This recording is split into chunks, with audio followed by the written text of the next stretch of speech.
Fala, que tal, oi, gente? Olha só, hoje é o nosso segundo episódio da série Elas que Lutam dessa temporada. E eu estou muito empolgada para conhecer um pouco mais da vida da nossa entrevistada de hoje, que eu tenho certeza que vocês vão adorar. Porque ela é reconhecida pelo trabalho e eu tenho certeza que ter a sua independência financeira, ter um casamento sólido e uma família cheia de saúde é o que muitas mulheres sonham, né? Agora, será que isso é garantia para que elas não tenham nenhuma cicatriz em suas vidas? O papo de hoje será com ela, que foi pioneira e é referência em fotografia de parto e maternidade, querida por muitos famosos, como Débora Seco, como a Loki e Romana Novaes, como Thaís Versosa, como a Vitube, como tantos outros e, claro, gente, eu também. Bom, ela esteve comigo durante a minha gestação, durante meu parto, durante o meu puerpério com a pequena Manu. Seja muito bem-vinda, Thalita Castanha! Obrigada, Tice. Uma alegria dividir um pouquinho dessa história com você. Ah, Muito alegria obrigada pelo minha! convite, tá? Obrigada a você por estar aqui com a gente, por dividir a sua história com a gente. E Thalita, eu queria começar te perguntando, porque eu sei que você ganhou a sua primeira câmera fotográfica aos 15 anos, né? E aí eu te pergunto, foi daí que surgiu a sua paixão por fotografia? Quando eu tinha 15 anos, eu ganhei uma fotografia, uma câmera fotográfica da minha mãe, mas eu não enxergava a fotografia como algo que pudesse fazer parte do financeiro da minha vida, algo próspero e por aí vai. Então, eu continuei trabalhando no CLT, eu trabalho desde 14 anos, e só depois, quando eu me casei e engravidei do Henrique, que eu enxerguei a fotografia como uma possibilidade de trabalho. E aí eu fui desconstruindo, mantendo, quebrando paradigmas, né? Porque eu trabalhava em empresas desde 14 anos, então, para mim, o sucesso era o CEO, o diretor e por aí vai. Então, eu tive que desconstruir um pouquinho esse processo para eu poder enxergar a fotografia como realmente uma fonte de renda e de realização na minha vida. É, você trabalhou muitos anos em uma multinacional, né? Nada a ver com o que você trabalhou hoje. Agora, como que foi essa mudança, então, para a fotografia? Foi pelo nascimento dos seus filhos Henrique e Lucas? Você falou que assim que o Henrique nasceu, te deu esse clique de poder trabalhar com fotografia. Mas como que isso aconteceu? E aí eu trabalhava, e aí quando eu engravidei, eu entendi que não dava. Meu marido é engenheiro, trabalha no mercado financeiro, e eu também trabalhava numa empresa grande. Então, o tempo de dedicação não cabia um bebê no meio desse processo. E aí, quando eu engravidei do Henrique, o Henrique nasceu, eu comecei a amamentar, é aquele processo, sai do peito, não sai do peito, volta para o trabalho, não volta para o trabalho, como é que eu ia fazer para encaixar o Henrique dentro daquela rotina, ele ia ter que ficar na escolinha 12 horas, e por aí vai. Então, eu comecei a buscar possibilidades de eu trabalhar por conta própria. E não foi a fotografia logo de primeira. Não? Não, eu saí. Assim que eu tive o Henrique, eu não retornei para o mercado de trabalho. Eu saí e comecei a me descobrir. Então, eu fui trabalhar de assessora de casamento, organizadora de eventos, fiz lembrancinhas, eu fui me descobrindo. Decoração, para ver onde que eu me encaixava. Mas a fotografia, ela estava sempre ali, juntinho comigo e dentro do meu coração, mas eu não conseguia entender como é que eu ia fazer com que a fotografia fizesse parte do financeiro, ser algo rentável e por aí vai. E aí o Henrique nasceu, eu fiquei com ele, engravidei de novo. Quando o Lucas nasceu, eu tive a famosa depressão pós-parto, que é aquele processo meio difícil e tudo mais. E aí o meu médico falou assim para mim: Thalita, o que você gosta de fazer? Né? A gente precisa encontrar algum momento, alguma coisa que você goste de fazer. Aí eu falei: eu gosto de fotografar. Ele falou: então vem fotografar um parto meu. Eu falei: não, mas eu preciso estudar, eu preciso, né? Aí ele falou: então vai, quando você estiver pronta, é só voltar, que eu te coloco dos meus partos. Aí eu fiz fotografia na Belas Artes, comecei a me preparar. Por fim, eu me senti pronta, né? Já sabia fotografar, já tinha câmera, já tinha estudado e por aí vai. E aí eu falei para ele: doutor, tô pronta. Posso? Ele falou: essa semana. E ele me colocou no primeiro parto dele. Que legal!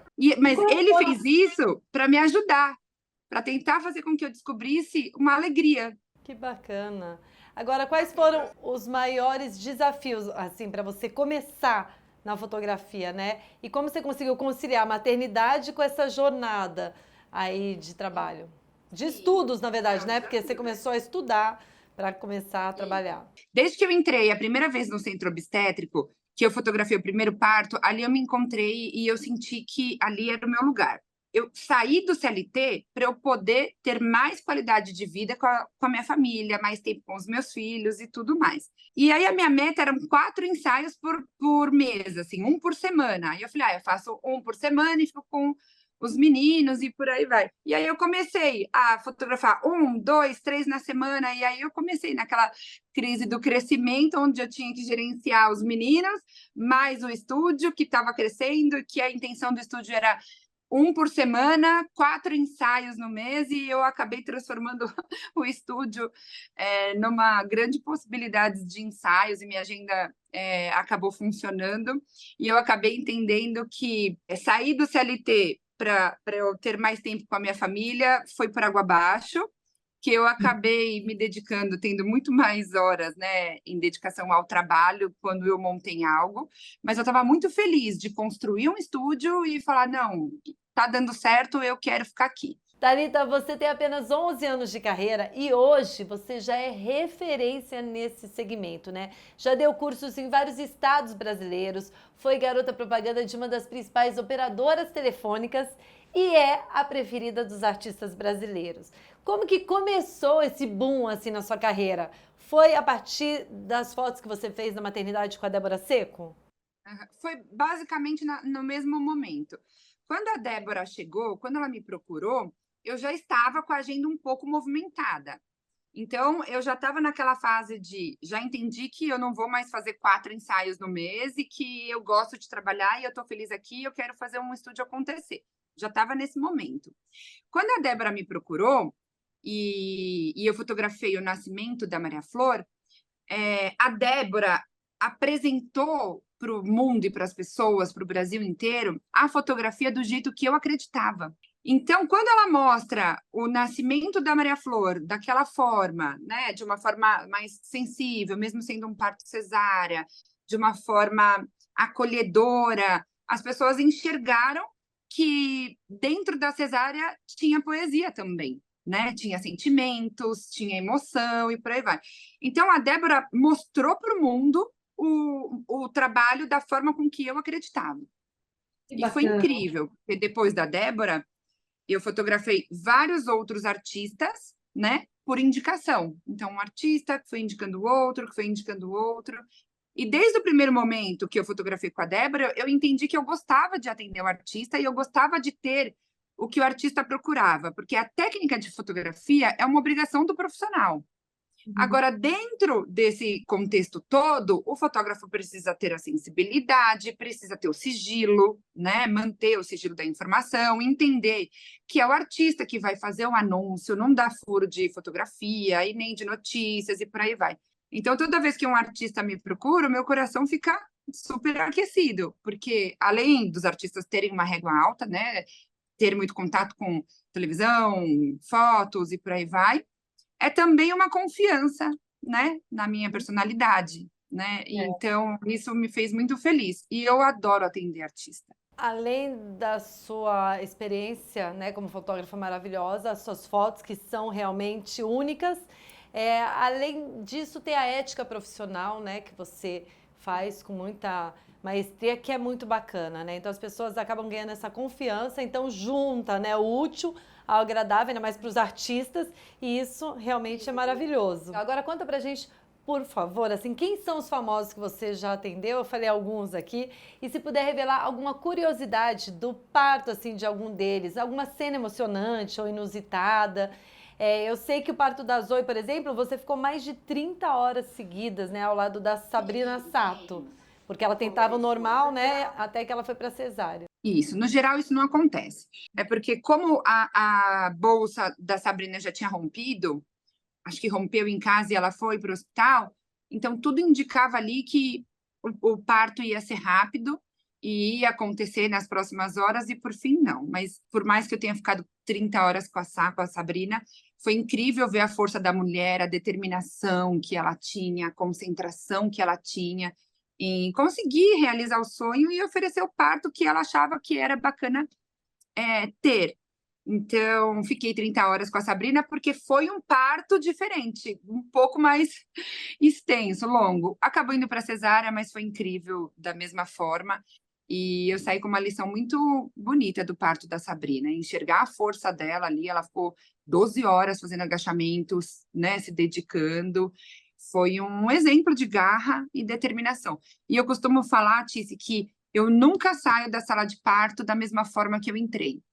Ah, é? Porque ver o nascimento de um bebê e a família se transformar, independente se é o primeiro filho, o segundo ou o terceiro, é um privilégio, né? E todo parto tem um insight, tem uma emoção, tem uma mensagem diferente, que nem o da Sabrina, né? A determinação dela em querer que as coisas, né, fizessem sentido para ela ali. Então, eu nunca saio do mesmo parto, de nenhum parto. Todo parto tem muito amor e tem muita poesia, né? Agora me fala uma coisa, tem algum artista, assim, que você gostaria muito de fotografar? Eu queria ter feito Ivete Sangalo. Teria que ir pra Salvador, hein? Eu iria. Ivete foi a artista que eu falei, meu Deus, se eu fizer, eu vou realmente chegar ali no ápice do meu momento, porque eu admiro muito o trabalho dela, então eu queria muito ter fotografado. E se ela demorasse tanto quanto a Sabrina, você ia falar: acelera, Ivete, hoje é dia de. Ô, Thalita, além dos partos dos famosos, você faz as festas também deles, né? A gente viu ali o Michel Teló e a Thaís Versosa, você tá sempre acompanhando eles desde pequenininha. Eu vi até as fotos do batizado do filho da Luma Costa, né, no Cristo Redentor, onde a Marina Rui Barbosa até foi madrinha. Como que foi para você essa experiência? E como você faz para estar assim em tantos partos, eventos e em tantos lugares ao mesmo tempo assim tão diferentes? Agora, com a experiência, eu já consigo fazer a logística de uma forma mais segura. E o estúdio cresceu muito, né? São 11 anos de estúdio.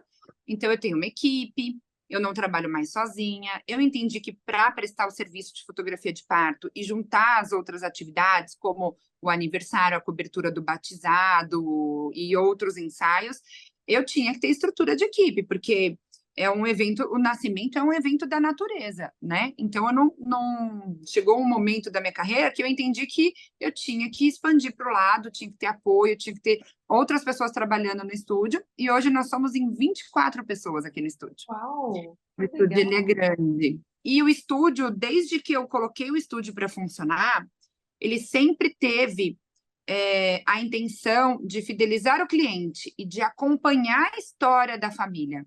Isso faz sentido para mim. Faz sentido eu ir na festinha da Manu e ver que ela fez um aninho depois de ter feito o seu gestante, parto, Tá de newborn bebê. dela, o batizado dela, e por aí Batizado. vai.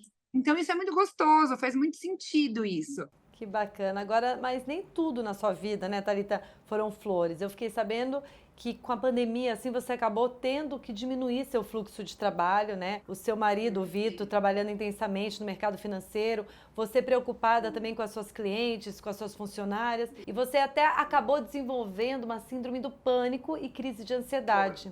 Você pode, por favor, contar isso e dividir isso aqui pra gente?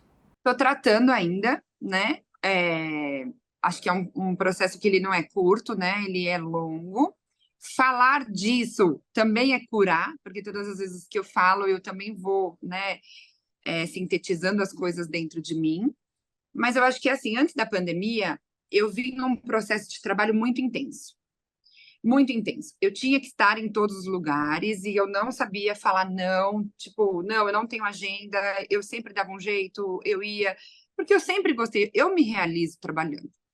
Mas com essa minha postura, né, de mais trabalho e menos descanso, de achar que talvez eu não fosse tão merecedora de um descanso assim, porque eu nunca descansava, trabalhava 24 horas por dia, todos os dias. Então, eu fui juntando um estresse e eu não fui escutando o meu corpo. Então, do estresse, eu passei para estafa, passei para o burnout, passei para uma crise de ansiedade generalizada, que deu crise de síndrome do pânico, depois leva à depressão, porque uma coisa ela vai andando junto com a outra, né? E na pandemia eu vi que eu descompensei. Então eu estava com medo de pessoas, eu desenvolvi uma agorafobia, né? Que é ansiedade, ter crise quando tinham muitas pessoas no mesmo lugar e eu não conseguia mais sair, aí eu comecei a ter uma vida super limitada.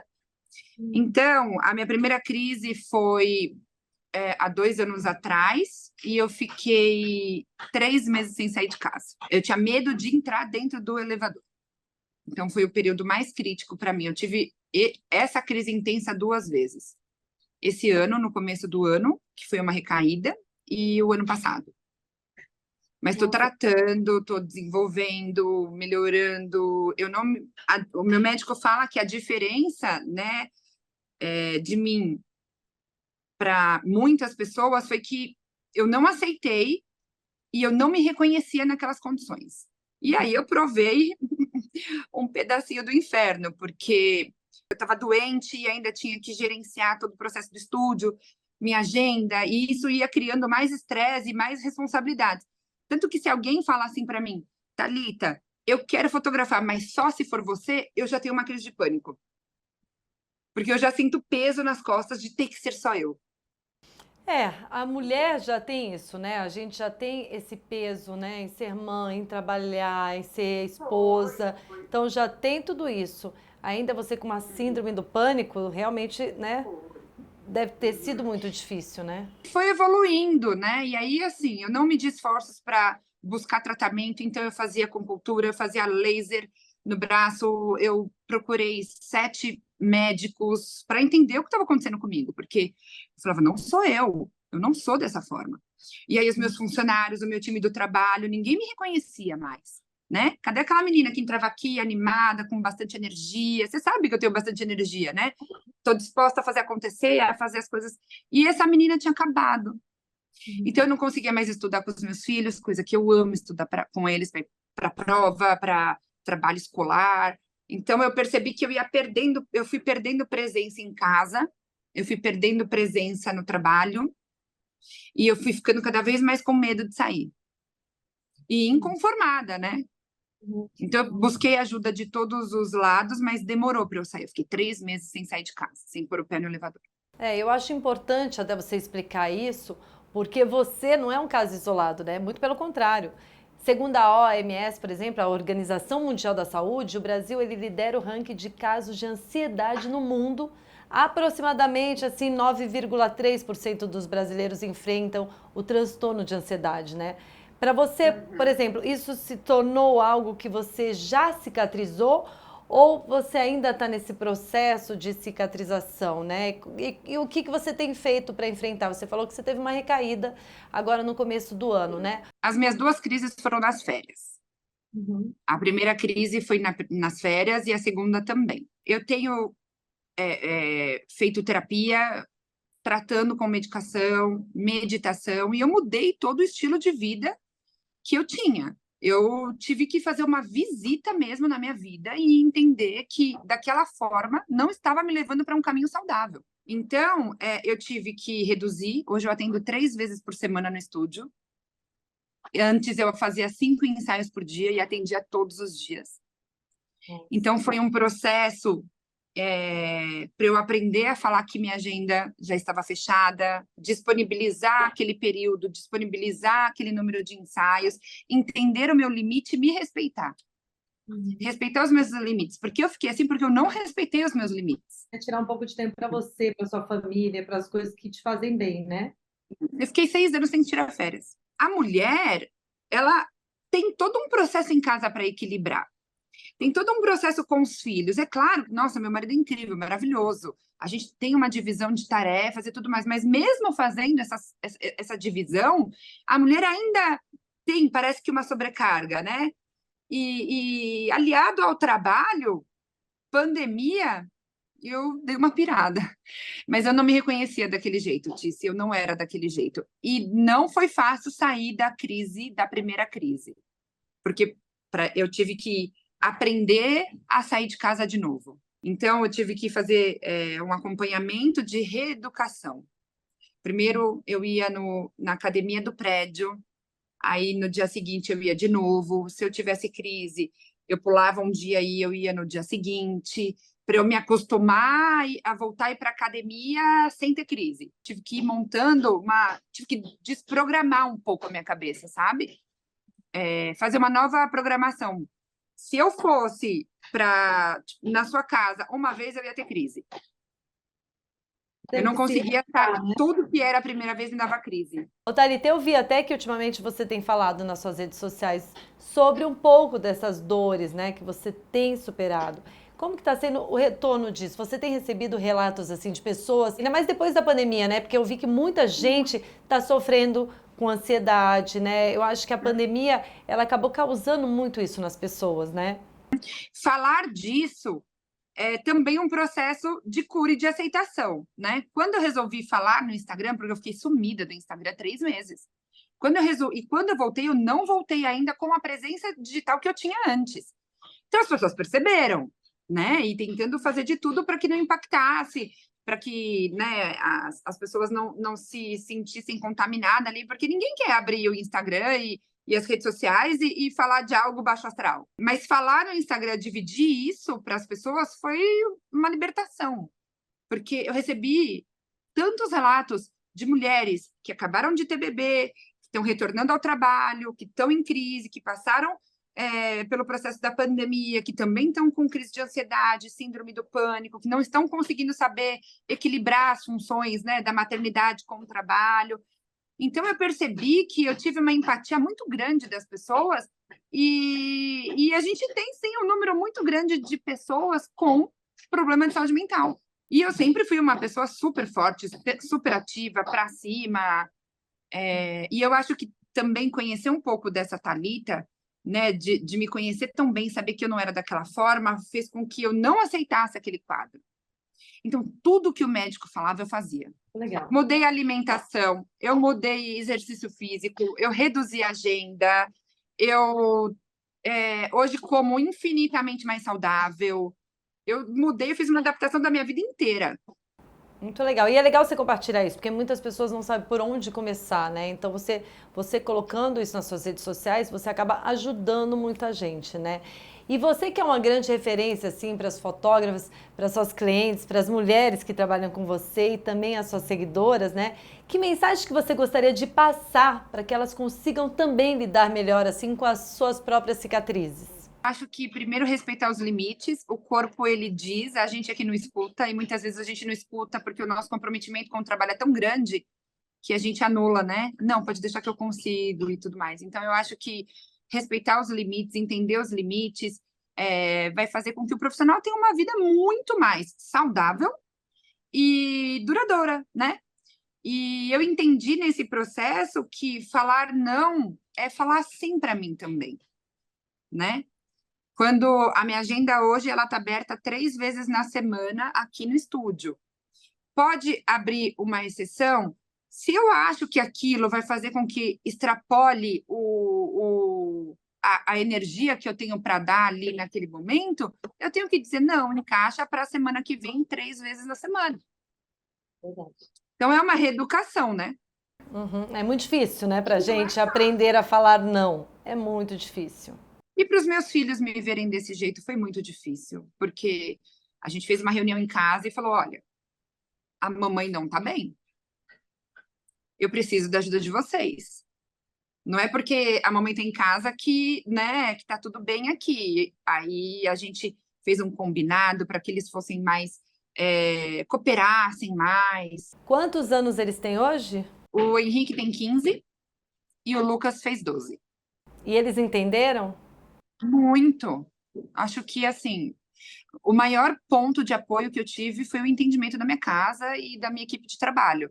E é importante as pessoas acolherem e entenderem que nem sempre você vai ser produtiva a vida toda, o tempo inteiro, 100% do seu tempo. E com certeza eles gostaram mais, assim, de hoje te ver uma mulher forte, uma mulher bem mais em casa, né? Mais tomando conta da sua vida, né? Não tanto workaholic, assim, sem férias, enfim.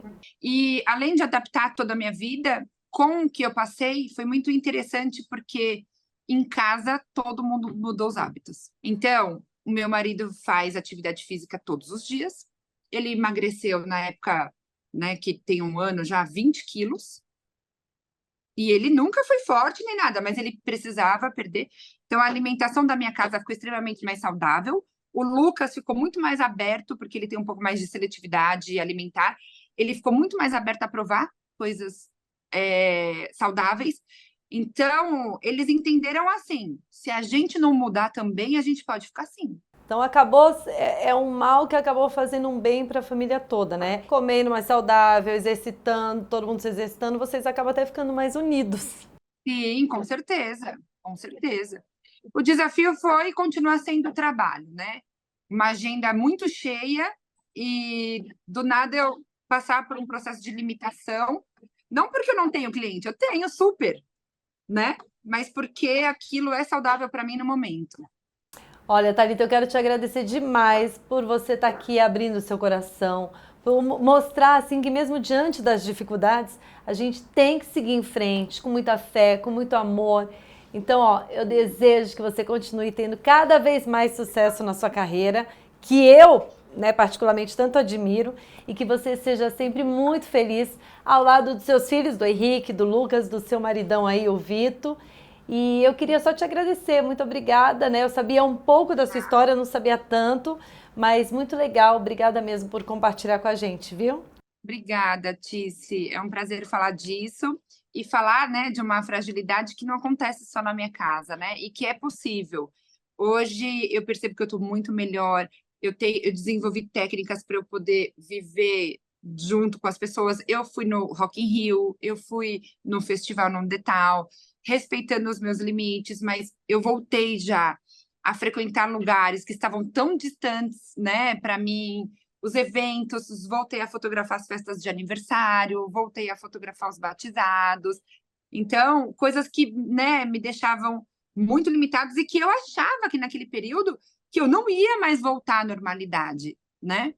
E eu voltei. Então, eu aprendi com o auxílio de muitos profissionais a desenvolver habilidades para eu permanecer, né, dentro, né, de um contexto social sem ter crise.